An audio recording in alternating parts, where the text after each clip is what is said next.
Well dear students, आज के lecture number 10 में टेंसर्स पे हम फर्दर स्टडी करेंगे। और आज का हमारा जो टॉपिक है that is the rank of the tensor. अब किसी भी टेंसर के जब रैंक की हम बात करते हैं तो थोड़ा सा हम देखना चाहते हैं कि किस तरह से हम स्केलर्स, वेक्टर्स और टेंसर्स को कैटेगराइज करते हैं और किस तरह से इनके नंबर ऑफ़ कंपोनेंट्स आते हैं।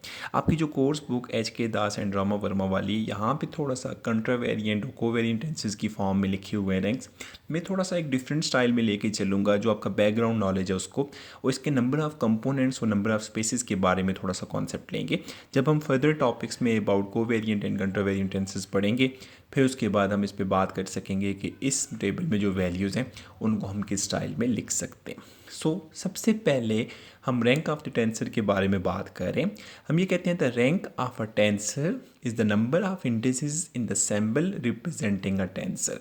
अब कोई भी जो टेंसर रिप्रेजेंट हो रहा है उसमें जितने नंबर ऑफ इंडिसेस आप यूज़ करेंगे वो ही उसका रैंक होगा।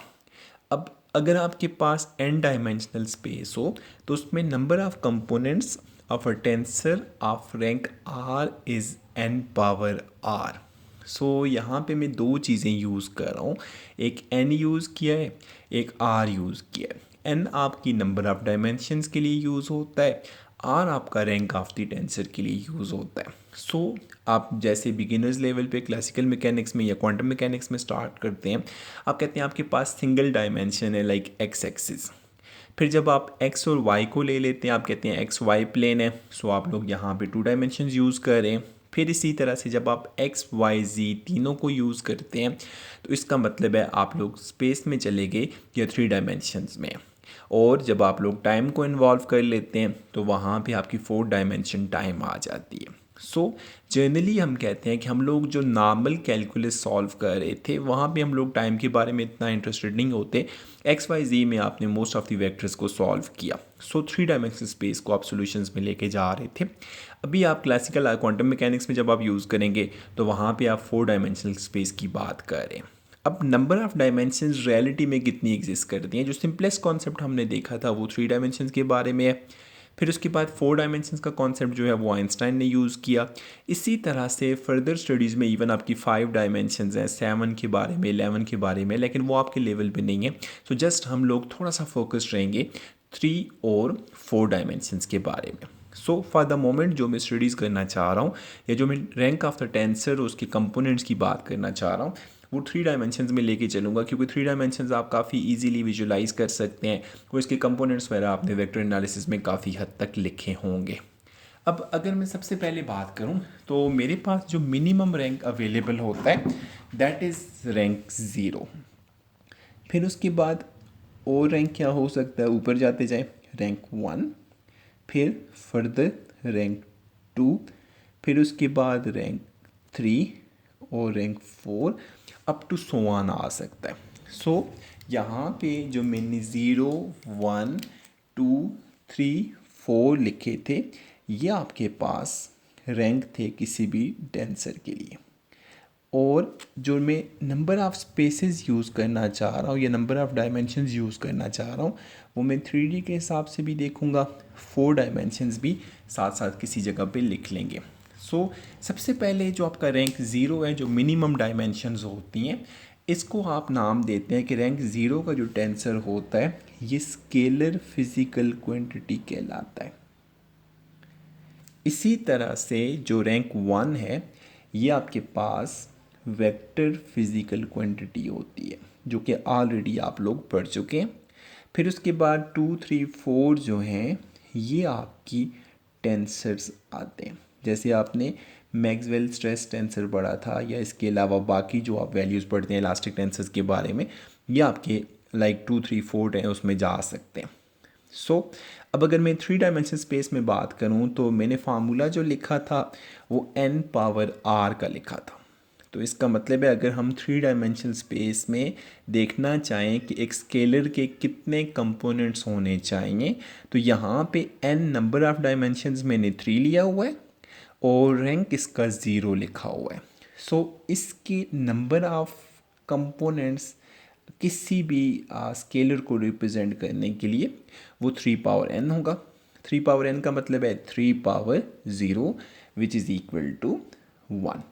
मतलब अगर आप सिंगल लाइक इंडेक्स के साथ किसी वैल्यू को एक्सप्लेन कर सकते हैं, that is a scalar quantity. Like scalar quantity में आप फर्दर कंपोनेंट्स में रिजॉल्व नहीं कर सकते। अगर मैं कहता हूँ मेरा मैथ 70 किलोग्राम है, तो वो 70 किलोग्राम ही रहेगा, हम उसको XYZ में नहीं ले जा सकते। सो कहने का मतलब ये हुआ, इसमें आपका सिर्फ एक कंपोनेंट चाहिए होगा 3 डायमेंशनल स्पेस में फॉर स्केलर। अब इसी तरह से अगर हम वेक्टर्स की बात करें, तो वेक्टर्स के लिए फार्मूला बनेगा n पावर r। n हमने 3 डायमेंशनल स्पेस लिया हुआ है, r आपके पास 1 है, so 3 power 1 which is equal to 3। तो ऑलरेडी आप पढ़ चुके हैं, अगर आपके पास एक फोर्स 50 न्यूटन की है जो कि किसी भी 3 डायमेंशनल स्पेस में अप्लाई हो रही है, तो वहाँ पे आप फोर्स के 3 कंपोनेंट्स लेते होते हैं, F of X, F of Y, F of Z. तो वो 3 कंपोनेंट्स इधर आ जाते हैं। फिर हम नेक्स्ट बात करें उसके बाद टेंसर्स की। टेंसर्स में सबसे पहले हम रैंक 2 पे बात करते हैं। सो कोई भी रैंक 2 टेंसर जो होगा, उसके नंबर ऑफ कंपोनेंट्स जो होंगे वो 3 पावर 2 होंगे। लाइक n इज़ 3 और रैंक इसका 2 है, सो 3 पावर 2 आएगा, ये तो 9 आ जाएंगे। अब 9 के लिए बड़ा आसान है, वही आप लाइक 3x3 मैट्रिक्स ले लें। सो याद रखें, टेंसेस को एक्सप्लेन करने के लिए मैट्रिसेस यूज़ करते हैं। मैट्रिक्स एक ऑपरेटर है जिसको आप जिस जगह पे भी जिस अंदाज में भी लिखना चाहें, आपके कॉम्प्लेक्स डेटा को सॉल्व करने के लिए यूज़ किया जा सकता है। फिर उसके बाद जो रैंक 3 है, इसमें आपके नंबर ऑफ़ कंपोनेंट्स जो होंगे वो 3 power 3 which is equal to 27 होगा। और रैंक 4 में ये बनेगा 3 power 4 which is 81। 4 dimension space में हम बाद में जाएंगे, मैं सिर्फ एक को यूज़ करना चाहता हूँ। अगर 4 डायमेंशन स्पेस में रैंक 4 टेंसर हो, तो उसके नंबर ऑफ़ कंपोनेंट्स या नंबर ऑफ़ पार्ट्स कितने आ जाएंगे, 4 पावर 4 विच इज़ 256, जिसे आप विजुलाइज करना थोड़ा सा मुश्किल होगा, लेकिन फॉर द मोमेंट हम लोअर ऑर्डर्स पे बात करते हैं, उनको लिखने की कोशिश करते हैं। सो सबसे पहले इसमें मैं बात करना चाह रहा था रैंक 0 की। रैंक 0 में जब हमने कहा था कि कोई भी जो नंबर है उसमें आपके पास लाइक स्केलर क्वांटिटी है, उसमें कोई मज़ीद उसके कंपोनेंट्स नहीं आएंगे। फॉर एग्ज़ाम्पल मैंने कहा लाइक लेट्स एक ऑब्जेक्ट है जिसका मैस 60 किलोग्राम है, तो ये 60 किलोग्राम सिंगल ही रहेगा, इसमें सिर्फ एक वैल्यू रहेगी, आप इसको फर्दर पार्ट्स में डिवाइड नहीं कर सकते। फिर सेकेंडरी रैंक 1 जो कि वेक्टर्स थे। वेक्टर्स के बारे में अगर हम बात करना चाहें कि लाइक वेक्टर्स के कितने कंपोनेंट्स होंगे और किस स्टाइल में लिखते हैं, तो इसके लिए एक एग्जांपल है। मैं कहता हूँ मेरे पास एक फोर्स है विच इज़ 20 न्यूटन, तो आप इसके 3 कंपोनेंट्स 3 डायमेंशन स्पेस में बना सकते हैं। वो कौन कौन से हो सकते हैं, F X, F Y and F Z. Sure बात है आपको थीटा और फाई की वैल्यूज़ चाहिए होंगी इसको एक्सप्लेन करने के लिए, लेकिन आप किसी भी वेक्टर को 3 डायमेंशनल स्पेस में 3 कंपोनेंट्स की फॉर्म में लिख सकते हैं। फिर उसके बाद रैंक 1 तो हो गया। अब हम बात कर रहे हैं रैंक 2 की। सो जब हम लोग रैंक 2 को एक्सप्लेन करना चाह रहे हैं, तो उसमें आपने ये देखना है कि रैंक 2 टेंसर जो है इसके 3 पावर 2 लाइक 9 कंपोनेंट्स होने चाहिए। ये 9 कंपोनेंट्स वही आपके मैट्रिसेस की फॉर्म में जो आप लिखते थे, आप उसको लिख सकते हैं। लाइक लेट्स से मेरे पास कोई भी एक टेंसर है रैंक 2 का, तो उसमें हम वैल्यूज़ ऐसे लिखेंगे A11, A12, A13, फिर A21, A22, A23। इसी तरह से अगर आप थर्ड लाइन में लिखना चाहें तो A31, A32, A33। तो ये आपके 9 कंपोनेंट्स किसी भी रैंक 2 टेंसर के लिए होते हैं। सो रैंक 0 में हमेशा सिंगल कंपोनेंट होगा। रैंक 1 को आप 3 डायमेंशनल स्पेस में 3 कंपोनेंट्स में रिजॉल्व कर सकते हैं। रैंक 2 टेंसर के आप 9 कंपोनेंट्स लिख सकते हैं इन 3 डायमेंशनल स्पेस। अब ज़रा हम जाते हैं रैंक 3 टेंसर पे, और रैंक 3 टेंसर में देखते हैं कि इसके 27 कंपोनेंट्स कैसे लिखे जा सकते हैं। ऑल्दो थोड़ा सा कंफ्यूजिंग होगा, लेकिन आप लोग इसको विजुलाइज कर सकते हैं। इसके मुकाबले में जब हायर रैंक पे जाएंगे तो वहाँ पे थोड़ा सा उसको विजुलाइज करना मुश्किल होगा। सो थोड़ा सा आप यहाँ पे इंट्यूशन बिल्डअप करें कि हम किस तरह से 27 कंपोनेंट्स लिख सकते हैं। अब रैंक भी 3 है, डायमेंशंस भी 3 हैं। सो एज्यूम करें मेरे पास 3 डायमेंशनल स्पेस जैसे आप कहते हैं, ये आपका एक्स एक्सिस है, ये आपका वाई एक्सिस है और ये आपका जेड एक्सिस के। अब मैं सबस्क्रिप्ट में एक्स वाई जी नहीं लिख सकूँगा, थोड़ा सा मुश्किल होगा। सो उससे बचने के लिए जहाँ पे एक्स आ रहा है मैं उसको 1 कह दूँ, जो वाई आ रहा है इसको 2 कह दूँ और जो जेड आ रहा है उसको मैं 3 कह दूँ। सो कौन से 27 कंपोनेंट्स इसके बन सकते हैं? देखिए पहले मैं 1 वाले को लिखूँगा, फिर मैं 2 के हिसाब से लिखूँगा और फिर 3 के हिसाब से। सो हमने इसके 27 कंपोनेंट्स लिखने हैं जिनको मैं 9 के सेट्स की फॉर्म में लिखना चाहता हूँ। सो सबसे पहले मैं 1 के हिसाब से लिखना चाहता हूँ। सो सबसे फर्स्ट कंपोनेंट जो होगा वो A1 1 1 होगा। फिर उसके बाद सेकंड कंपोनेंट इसका क्या आ सकता है, A1 1 2। फिर थर्ड कंपोनेंट होगा A1 1 3।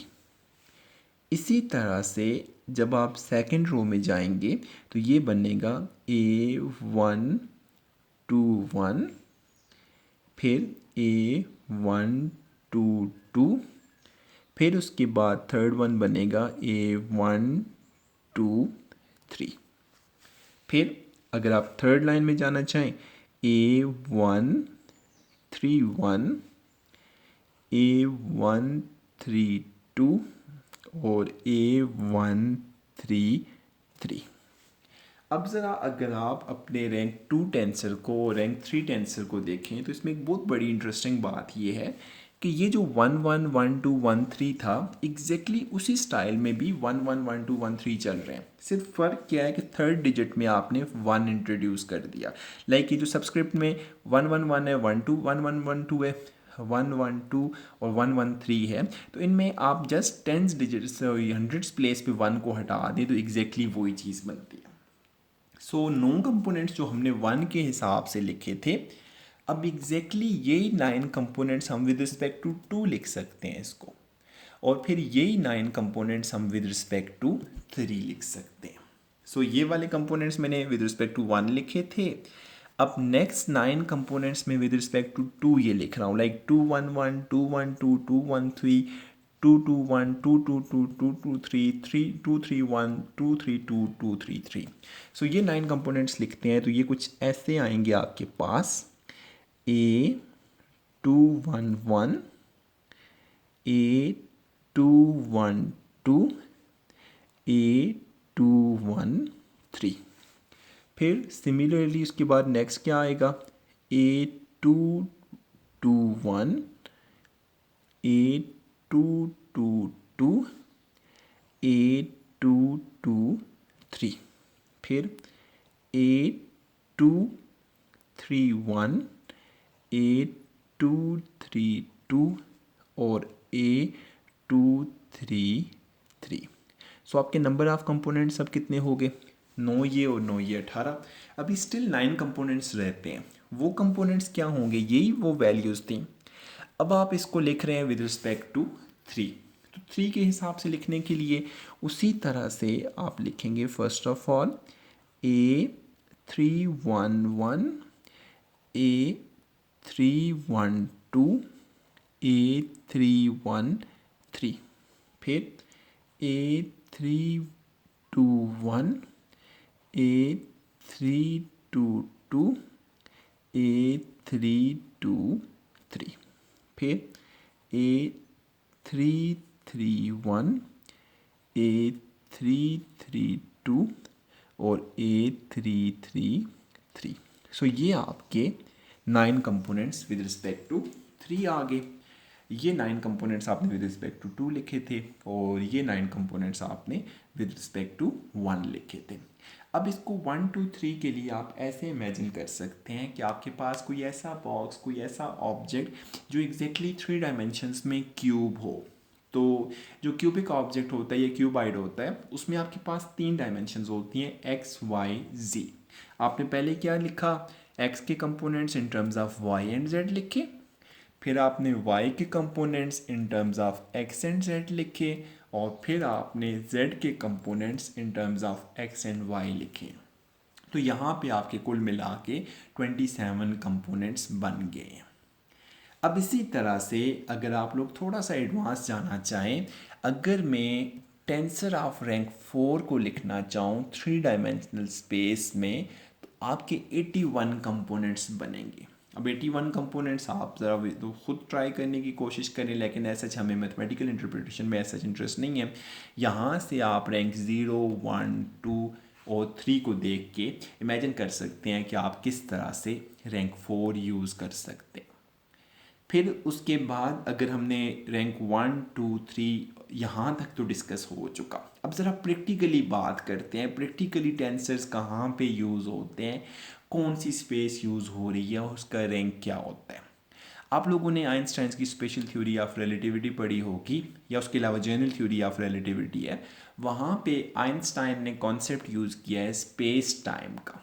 स्पेस टाइम का मतलब ये हुआ, आपकी 3 डायमेंशंस तो वही एक्स वाई जी आ गई, और 4 डायमेंशन टाइम है। सो वहाँ पे Einstein special theory of relativity या जनरल थ्योरी ऑफ रिलेटिविटी में आपका रैंक 4 टेंसर यूज़ किया गया है विथ 4 डायमेंशंस। तो इसका मतलब है आपके जो उस टेंसर के कंपोनेंट्स होंगे वो 4 पावर 4 होंगे, जो कि 256 कंपोनेंट्स बनते हैं। तो वहाँ पे स्पेस टाइम को सॉल्व करने के लिए आइंस्टाइन ने टेंसर्स को यूज़ किया था। फर्दर अगर आप स्पेस टाइम कर्व के बारे में पढ़ना चाहते हैं या थ्योरी ऑफ रिलेटिविटी को देखना चाहते हैं, तो आप गूगल पे जाके सर्च कर सकते हैं कि किस तरह से 4x4 4 पावर 4 टेंसर को यूज़ किया गया था। तो यहाँ आज हमने रैंक ऑफ टेंसेस के बारे में बात की। हमारी जो कोर्स बुक है उसमें ये टॉपिक थोड़ा सा डिफरेंट स्टाइल में लिखा हुआ है, आल्दो हम at the end of chapters इंशाल्लाह जाके उसको भी डिस्कस करेंगे, क्योंकि वहाँ पे थोड़ा सा बात की गई है कंट्रावेरिएंट टेंसेस के बारे में, कोवेरिएंट टेंसेस के बारे में और मिक्स टेंसेस के बारे में। तो अभी तक क्योंकि हमने फर्दर टाइप्स नहीं पढ़ी हुई, सो यहाँ पे उनको डिस्कस करना थोड़ा सा इलॉजिकल सा बन रहा था। तो इंशाल्लाह जब हम लोग कंट्रा और कोवेरिएंट टेंसेस पढ़ेंगे, फिर हम इसी टेबल को इसी टॉपिक के साथ लिंक करके वंस अगेन पढ़ेंगे, और वहाँ पे जो आपके माइंड में कन्फ्यूजन्स होंगी इंशाल्लाह वो भी हम डिस्कस करेंगे। तो that was topic number 10, lecture number 10 sorry online series में, और ये रैंक ऑफ द टेंसेस के बारे में था। इसके साथ फर्दर आप लोगों ने एक काम करना है कि आपके पास जो 2 बुक्स अवेलेबल हैं, जो स्टैंडर्ड बुक हमारी जॉर्ज ऑर्फकन वाली यूज़ हो रही है, उसमें अनफॉर्चुनेटली टेंसेस का पोर्शन बहुत स्मॉल है और हार्डली 6 से 8 पेजेस पे है। तो सेकंड ऑप्शन हम लोग MMP की book by HK Das and Rama Verma use करें। बेसिकली अगर आप चले जाएँ टेंसेस में, तो टेंसेस की आपको बहुत सी बुक्स मिलेंगी, लेकिन याद रखें हमने यहाँ पे टेंसेस को उस स्टाइल में पढ़ना है जिस स्टाइल में आप लोग यूज़ कर रहे हैं फ़िज़िक्स में, क्योंकि हमने एट द एंड ये देखना है कि फ़िज़िक्स में हमने टेंसेस को कहाँ और कैसे अप्लाई करना है। और ये आपके पूरे कोर्स का ऐसा वो लाइक टेंसर एनालिसिस का कोर्स नहीं है, बल्कि ये आप समझ लें कि 20 से 30% का पोर्शन है जो कि MMP में हमने कवर करना है। उसके साथ beta function, gamma function, Legendre Hermite polynomial, और उसके साथ ग्रुप थ्योरी के साथ। तो इस वजह से हम इतना डेप्थ में नहीं जाएंगे। आप लोग इसके साथ जो रेलेवेंट चीज़ें हैं उनको भी देखें, आपके माइंड में कोई कन्फ्यूजन या प्रॉब्लम हो तो वो भी देख सकेंगे। इसके अलावा आप लोग ऑनलाइन गूगल पे सर्च करें, डैन फ्लैश के कुछ PDFs अवेलेबल हैं, और वहाँ पे कुछ पॉडकास्ट भी अवेलेबल हैं जिसमें वहाँ पे आपको ऑनलाइन ढेर से सॉल्यूशंस मिलेंगे। Dan flash basically physics teacher हैं, और लाइक टेंसर एनालिसिस में मुझे लाइक ऑनलाइन जो अवेलेबल मिले वो one of the best teacher मिले हैं। तो वहाँ पे आप उनकी डिफरेंट वीडियो लेक्चर्स भी देख सकते हैं, उसके अलावा इनके डिफरेंट कॉन्सेप्ट्स भी देख सकते हैं, और सॉल्व्ड एग्जांपल्स या वहाँ पे हिंट्स के क्वेश्चंस भी अवेलेबल हैं, ताकि आपको थोड़ा सा बेटर आइडिया हो जाए। इसके साथ हम लोग इसके बाद जो नेक्स्ट पोर्शंस पे जाएंगे, उसके बाद डिफरेंट टेंसेस ऑफ रैंक 0, 1, 2, 3 पढ़ेंगे। फिर उसके बाद हमने वही जो आप लोग MMP में वेक्टर एनालिसिस में पढ़ के आए थे कि किस तरह से आपने ग्रेडियंट लिखा, डाइवर्जेंस लिखा, कर्ल लिखते थे। फिर उसके बाद आपने स्टोक्स थ्योरम को पढ़ा, गॉस डाइवर्जेंस थ्योरम को पढ़ा। तो जो चीज़ें आपने वेक्टर एनालिसिस में पढ़ी हुई थी, आहिस्ता आहिस्ता हम उनको ट्रांसफॉर्म करके टेंसर एनालिसिस की फॉर्म में लिखने की कोशिश करेंगे। अगर आप लोग ऑनलाइन डिफरेंट मटेरियल्स देखना चाहें तो उसमें आपको शॉम सीरीज़ की बुक मिलेगी, या उसके अलावा टेंसर एनालिसिस की स्पेसिफिक बुक्स मिलेंगी। वहाँ पे थोड़ा सा कन्वेंशन और स्टाइल्स चेंज होते हैं। हम लोग क्योंकि थोड़ा सा सिस्टम को चेंज करने में काफ़ी हद तक रिलेटेड होते हैं, इस वजह से हम डिफरेंट सिस्टम में जाके काफ़ी हद तक कन्फ्यूज़ होते हैं। तो इस वजह से मेरी कोशिश ये है कि मैं सिंगल बुक को यूज़ करूँ, ताकि जो कन्वेंशन या जो नोटेशन या जो साइंस हम यूज़ कर रहे हो उनको यूज़ करते हुए नेक्स्ट टाइम आप कन्फ्यूज़ ना हो। Thank you very much.